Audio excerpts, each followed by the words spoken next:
Dear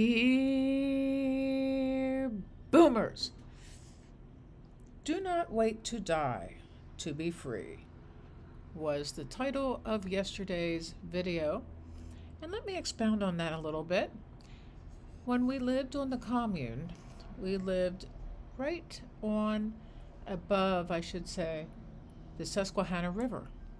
The Susquehanna River had these amazing river hills that were very magical, very magical. And we called those river hills the river spirits. And as way out as we were able to communicate with those spirits. And then we had to go back into the world and confront what the Course in Miracles calls the thinking of the world. And the thinking of the world is something we do not have to ascribe to. We can accept it and we can appreciate it in a state of gratitude. So the thinking of the world, the river hills, the river spirits, I'll never forget when a few years after we left the commune, and actually after I had gotten married and and was writing this book, I decided to go back to the river hills. And they were so magnificent. They were so alive. And I took my then dog Mukunda with me. Now Mukunda was named after Paramahansa Yogananda. Mukunda was a piece of work himself, and the day had gotten very hot. Mukunda was a sweet, very penetrating gazing. He would do that gazing that I was describing, these dogs. Nobody gazed like the dog Alfie, but this dog would gaze in my eyes, and it was very intense. So we walked the river hills. We kind of saw the commune from afar, and one of our commune people from before was still living there with his family. Now he had a family, and as we were able to buy that farm for $6,000 back in the day. Now think about that. That's what is so annoying about today's boomer crisis, is that we were able to buy property in those days, and now that property would be worth $1 million or so or more.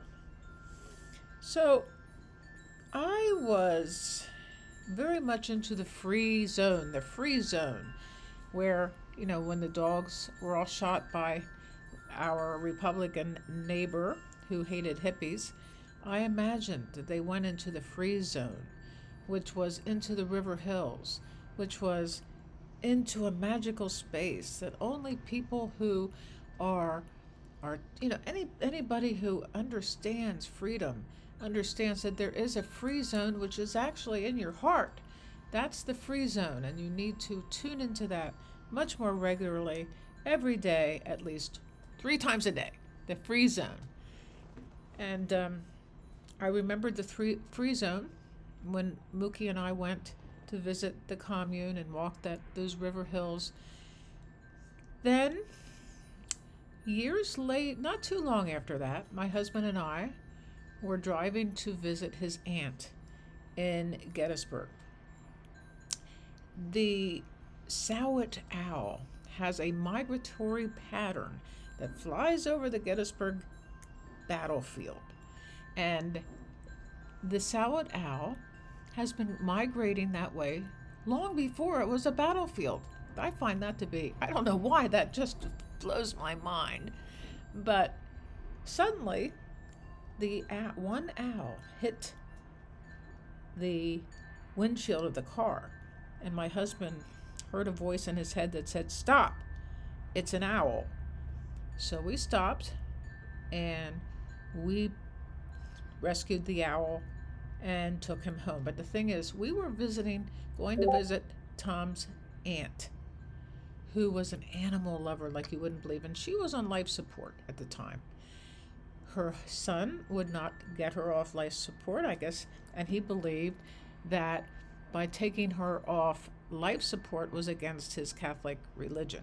So he kept her on life support for months. Months. We picked up the owl and we went. We had been to see the aunt and we were traveling home. We picked up the owl and we took her home. And my husband had been meditating on the owl and her eyes, once again gazing into the owl's eyes, when the owl told him her name, which was Persephone. Persephone lived in our barn. We lived along the Conestoga River, which is a tributary of the Susquehanna River, and we would go visit her, Persephone, at least 3 or 4 times a day. Tom went and got little mice from the pet store, and he would put a mouse into his pocket. We would go to the barn and stand there.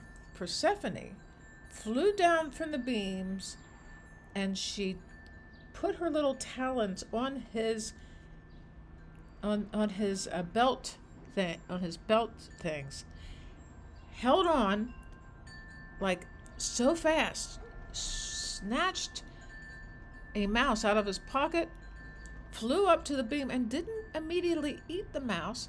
She looked at us as if to say thank you every time, and this went on for a long time. I remember it actually went into the Christmas season, the holiday season, and a whole lot of people came over, and we all went out to the barn to say hello to Persephone. We showed the friends the act of grasping, diving down and getting a mouse from Tom's pocket, and it was just so entertaining. And one of the people there, years later, said he never forgot that experience. It was just so mystical. Animals can put us into a mystical state of mind. They can put us into the free zone. So we had a great time. That was the best Christmas because of that experience. We loved Persephone. So as I said originally, we had gotten Persephone crashing into the windshield of the car at the time of Tom's aunt. But several months later, the cousin called and said he was going to take her off life support, which was very difficult for him, really. It was very difficult for him because of his belief that he would go to hell. Well, he was in hell with the way he thinks. He was one of those guys who, he would have been for Trump. He would have been a MAGA guy. But we loved him. We love him. And he was taking his mother off life support. So Tom said he would go and be with him when that happened. So away he went. I went into the barn, and there was Persephone. She buried herself alive in the corner of the barn at the time of his aunt's death.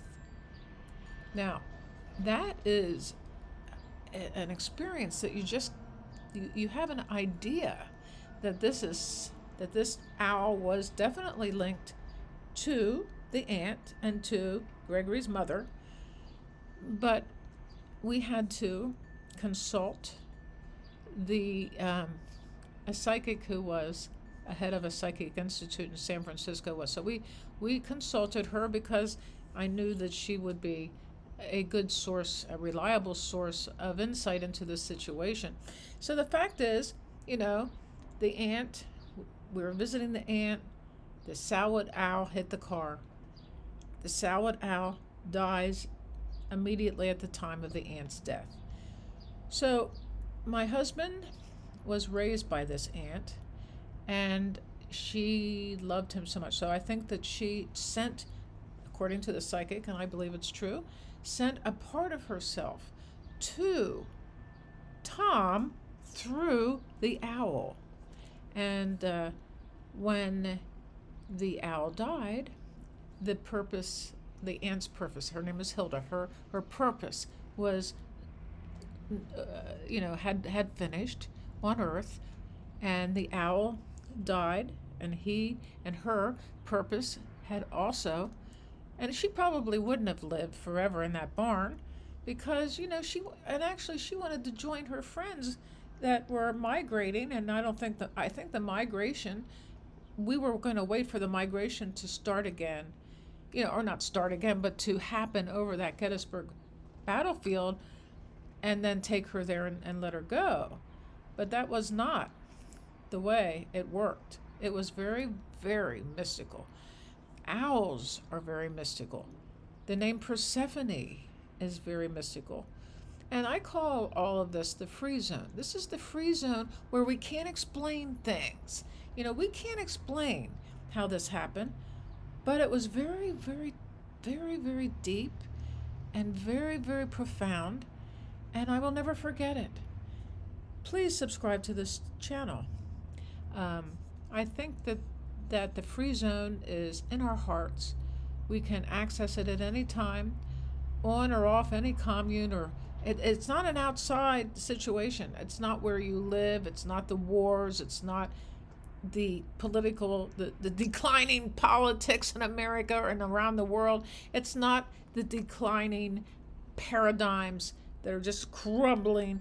We need to go within our heart and find the truth. The free zone. Find the free zone, people. Subscribe. Bye-bye.